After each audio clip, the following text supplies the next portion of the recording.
নবী বলে তুমি যদি চরিত্রওয়ালা হইতে চাও, তোমার সাথে যে সম্পর্ক ছিন্ন করে তুমি তার সাথে সম্পর্ক জুড়ে নাও।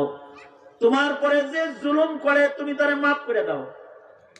কেউ তোমার উপরে জুলুম করছে তারা তুমি মাফ করে দাও।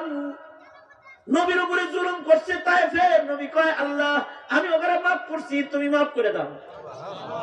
ওয়াফু আম্মান যালামাক, আল্লাহর রাসূল বলেন খুযিল আফওয়া ওয়া'মুর বিল উরফ, খুযিল আফওয়া ওয়া'মুর বিল উরফি ওয়া'রিজ আনিল জাহিলিন।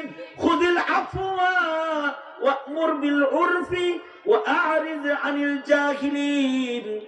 আল্লাহর রাসূল বলে মানুষকে ক্ষমা করা শিখো, মানুষকে মাফ করে দিবা। যুদ্ধের ময়দানে সাহাবায়ে কেরাম গ্রেফতার হইলেও মাফ করে দেওয়া হতো। সাহাবীরা গ্রেফতার করে আনছে কাফের, ওই যে নবী কইছে দেখে দেখে মাফ করে দিস। কেউ বলছে বুড়া মা বাইতাছে, কয় যা তুই মাফ। কেউ বলতো আমার সন্তান গুলার না খাওয়া